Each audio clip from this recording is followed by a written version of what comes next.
Mylae, 260 BCE. Rome steps into the sea. If you asked a Roman in the 3rd century BCE what they feared most would answer, the screaming hordes of Gauls or Pyrrhus's war elephants. Very few would say the sea. To Rome back then, the sea was only the western edge, salt wind rolling into wheat fields, merchant ships passing like distant shadows, and other peoples, especially Carthage, holding a kind of power Rome had never even touched.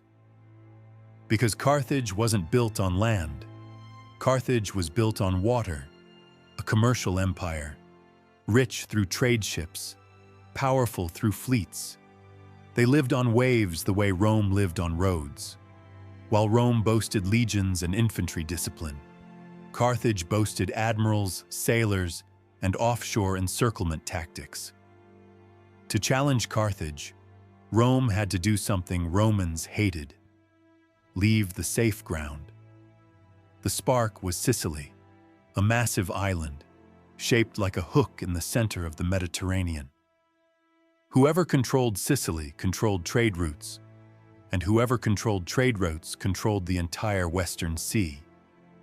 Rome could not allow Carthage to monopolize Sicily, because that would mean Rome would be locked forever inside Italy, trapped under the shadow of a naval power that could choke them at any moment.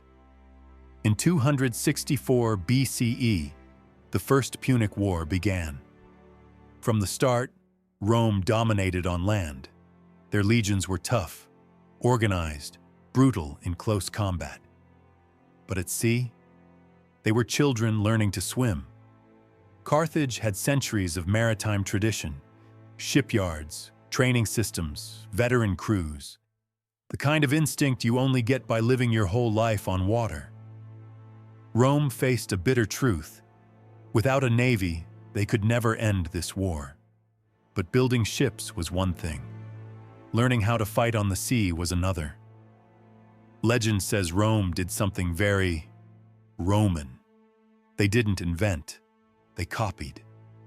A Carthaginian shipwreck washed onto the Italian coast. Rome took it apart like a corpse on a table, measured every plank, every rib, every joint, then built mass replicas. A fleet from almost nothing. Like farmers deciding to become professional sailors in a few months. It was reckless. But Rome won because of one thing: recklessness at the right moment. Still, there was a problem. Carthage fought naval battles like speed duels, maneuvering, ramming, turning, breaking formations. Rome couldn't match that. Roman sailors had no experience steering under combat pressure. If they played by Carthage's rules, they would drown. So Rome built something that would turn Mylae into legend: the Corvus. The Corvus, the crow, was a massive wooden bridge mounted on Roman warships, tipped with a sharp iron spike. When a Roman ship got close, the bridge would slam down, the spike biting into the enemy deck like a claw, and suddenly, the two ships were locked together. The sea fight became what Rome mastered best: a land battle on a floating platform. In other words, Rome didn't need to become Carthage. They only needed to turn the sea into land. In 260 BCE, Rome elected Gaius Duilius as consul and handed him the fleet. He wasn't a genius like the Hannibal who would come later. But he had two things that mattered. He knew where he was weak, and he was bold enough to bet everything on a new weapon. Rome often won through discipline, an innovation born from desperation. The Corvus was that innovation. On the Carthaginian side, Admiral Hannibal Gisco, not Hannibal Barca, not the famous one, commanded the fleet. He had far greater maritime experience, and he may have underestimated Rome. To Carthage, Rome was a novice, clumsy shipbuilders, sailors who didn't know the waves. Carthage expected a quick victory, like adults teaching children a lesson. The fleets met near Mylae, off the Sicilian coast. Blue water, moderate wind, enough to drive ships forward, not strong enough to sabotage them. Warships, triremes and quinqueremes lined up, iron beaks glinting at the prow like teeth. For the Romans, this was their first battle where the ground wasn't beneath their feet. Many vomited, many staggered, dizzy with the sea. But Roman soldiers didn't think about retreat. They carried swords and shields onto the deck as if they were stepping onto a battlefield. Hannibal Gisco's plan was standard. Use superior navigation to encircle, ram the enemy hulls, break their line, then destroy ships one by one. Carthage had used this style for centuries, but he didn't understand one thing. Rome wasn't here to race ships. Rome was here to drag Carthage into a different game, a game of steel and armor. Carthaginian captains advanced, oars churning, marines preparing to board.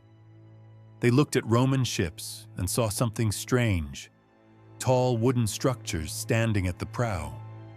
They might have laughed. They might have thought it was some ridiculous stunt. But the sea doesn't care about laughter. The first moment a Carthaginian ship surged close to a Roman vessel would decide everything. If the Corvus worked, Rome could turn the battle into a slaughterhouse on deck.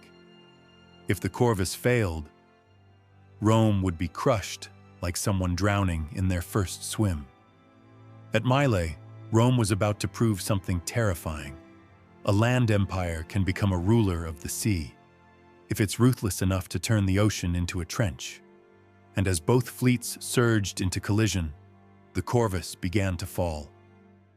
Mylae, 260 BCE, the crow's claw drops. The sea near Mylae blazed under the sun. Warships slid over the surface like iron beasts, cutting bright lines through blue water. For Carthage, this was home. The sea was their battlefield. The prow was a spear.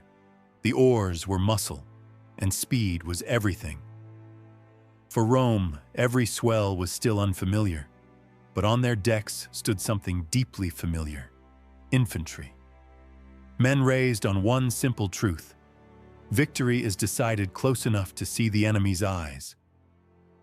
The Carthaginian fleet surged forward first, holding a flexible formation, ready to unleash their classic killing move: the ram. Approach at an angle. Drive the iron beak into the enemy hull. Splinter planks. Open the ship like a wound. Then pull away. Let the enemy drown or drift, crippled. And when the line breaks, you return. You finish them one by one, a tactic sharpened over centuries. And they were certain Rome, new to the sea, would collapse the moment they felt the first impact. But as the distance tightened, Carthaginian sailors noticed something wrong.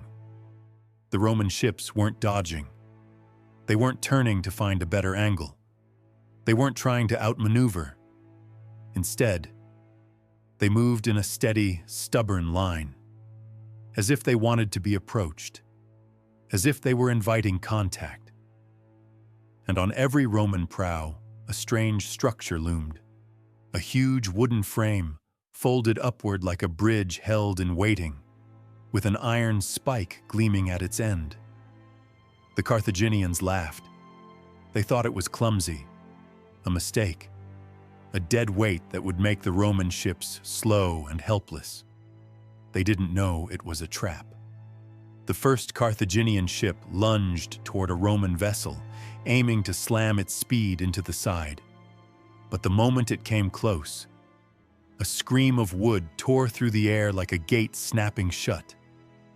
On the Roman deck, the Corvus operator yanked the rope. The wooden bridge dropped with brutal force, and the iron spike punched into the Carthaginian deck, not a tap, a stab, a claw sinking into flesh. Two ships locked together, fused by violence, unable to separate. And in war, a few seconds is enough to decide a lifetime. Roman soldiers poured across the bridge like a flood. They weren't sailors. They were legions on water. The moment they stepped onto the Carthaginian deck, they did what they had done their entire lives: shields up, spears forward, blades cutting in formation. The Carthaginians, trained for naval warfare, trained for hit-and-run attacks, froze as the enemy turned the deck into something else entirely. A Roman street fight, wrapped in steel. Carthage had marines, yes, but they weren't prepared to be forced into this. They came to ram and withdraw, not to be dragged into a close-range slaughter like a siege battle. The first Carthaginian ship was taken. Screams erupted. Survivors jumped overboard or were shoved into the sea. And as that ship became a Roman prize, the nearby Carthaginian crews realized the truth. This was no longer naval warfare as they knew it. Still, Carthage clung to its old belief. One ship lost means nothing. We adjust. We adapt. Admiral Hannibal Gisco ordered the following ships to attack from multiple angles to avoid charging straight into the Roman prow.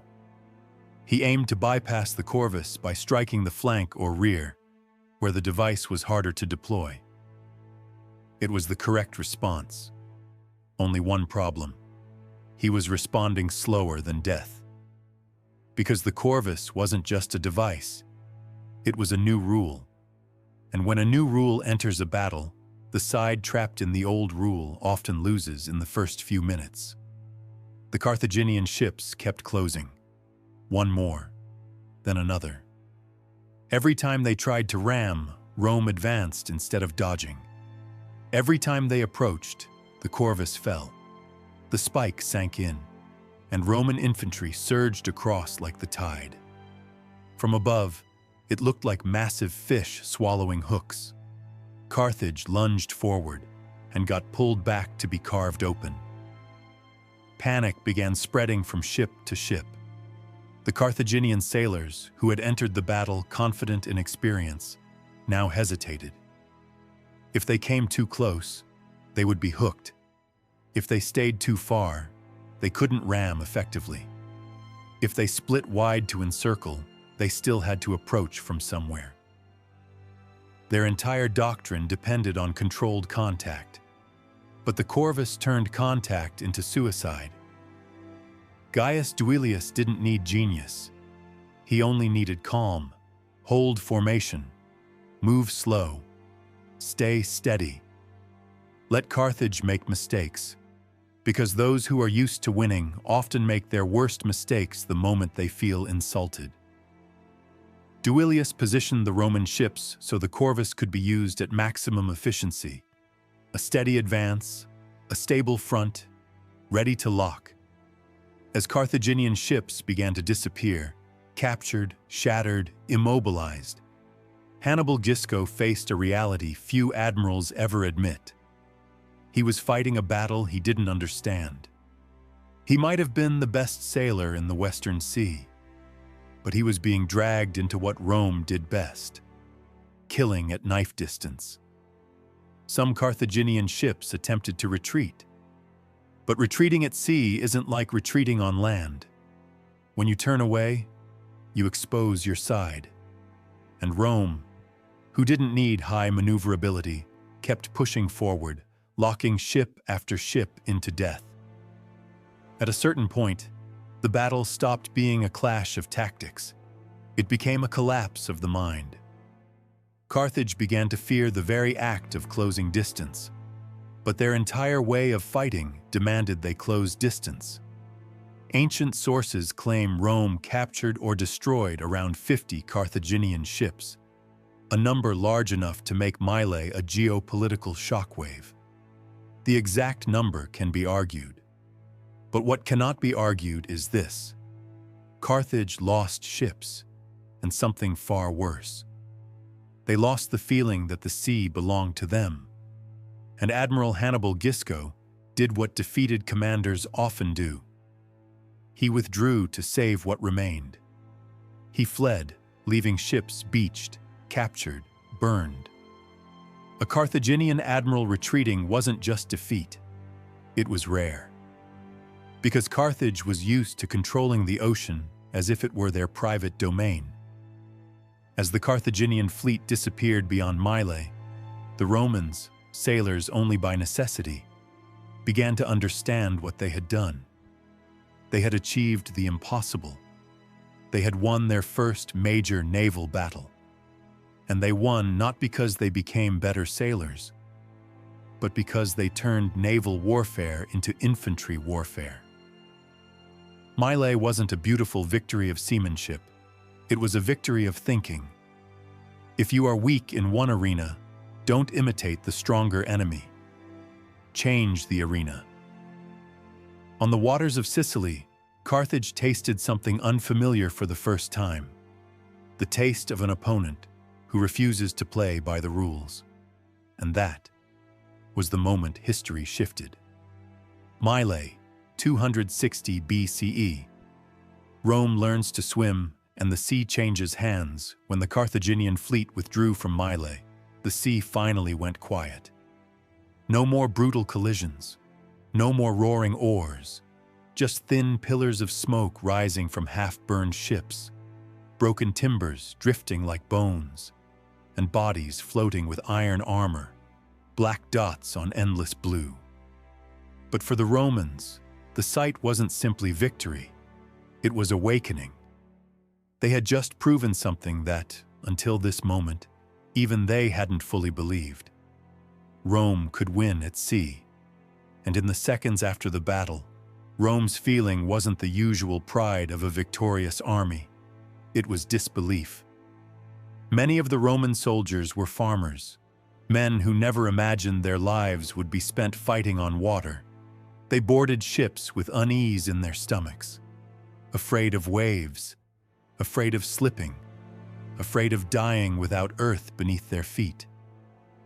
But the moment the Corvus slammed down and they surged onto the Carthaginian deck, fear turned into a familiar instinct.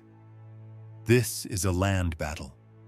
And once the battlefield became artificial land, Rome became Rome again. Spoils were dragged back, masts, weapons, prisoners, and most importantly, ships. For Carthage, ships were power, money, honor. To lose ships was to lose authority. For Rome, captured ships were worth even more. Not just trophies, but experience, a living textbook, a shortcut to learning the sea faster than any training yard ever could.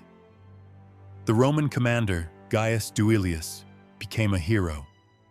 Before Mylae, he might have been just another name in a list of officials. After Mylae, he became the symbol of something greater than a single victory. Rome had broken Carthage's monopoly on the sea.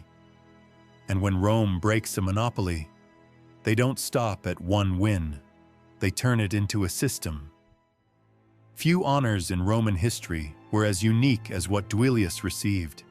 He was granted a triumph, and a monument was raised, the Columna Rostrata, decorated with the captured ship beaks, the rostra, torn from Carthaginian vessels. Rome loved carving victory into stone so future generations would never forget. This is where we began, and Mylae became Rome's beginning at sea. But the true value of Mylae wasn't the ceremony. It was the strategic consequence. Carthage now understood they were facing an enemy that wasn't just stubborn, but adaptable. They had fought Greek city-states, maritime rivals, nations that accepted the rules. Naval combat was speed, maneuver, ship-handling artistry. But Rome was different. Rome didn't need beauty. Rome only needed victory. And the Corvus was the symbol of that philosophy. It wasn't elegant, it was brutal. But it turned Carthage's greatest traditional advantage into a weakness. After Mylae, Carthage began changing how they fought. They tried to keep distance, tried to avoid being locked. They adjusted formations, sought attacks from the side or stern, where the Corvus was less effective. And in later battles, they would partially adapt. But the most important thing had already happened. Carthage now carried a new fear, the fear of closing in. And in ancient naval warfare, closing in was the essence of everything.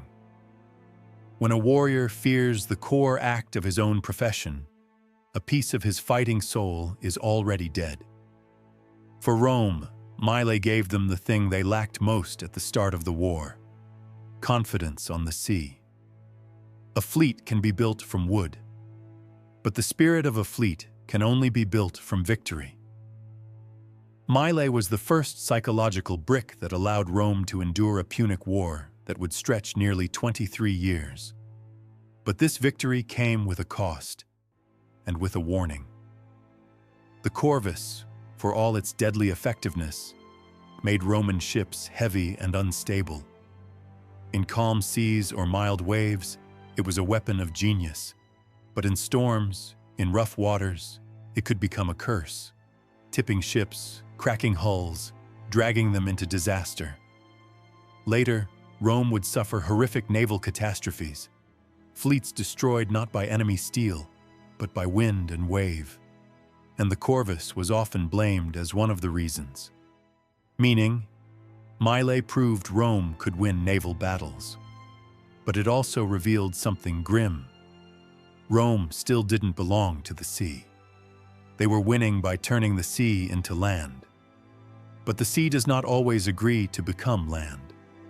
And that is what makes Mylae so fascinating. It was a step forward, not the finish line. It opened a new phase of the war.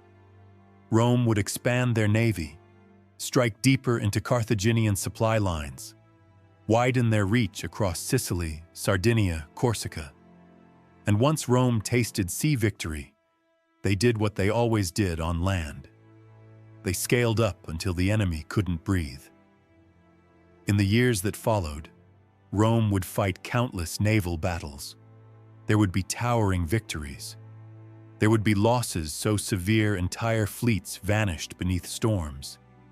There would be massive campaigns, ecnomus, moments where Carthage believed Rome was finally exhausted. But Mylae always remained the turning point. The moment Carthage understood, they were no longer alone on the water. And in geopolitical history, that is the moment the balance begins to tilt. Mylae also revealed Rome's most terrifying quality. They did not need to be great from the start. They only needed to be good enough to not die, creative enough to not lose, and stubborn enough to come back again. Carthage was a refined civilization: trade, seafaring, diplomacy. Rome was a practical civilization: discipline, war, and the ability to turn failure into instruction. At Mylae, two worlds collided, and Rome won not because they were stronger, but because they rewrote how the battlefield functioned. On the waters of Sicily, the Corvus slammed down like a seal pressed into history. From this moment on, the sea was no longer Carthage's wall. It became the road Rome would march along toward power. And if Mylae can be summarized in one sentence, it was the day Rome learned to swim, and from that day forward, they did not swim to survive. They swam to rule.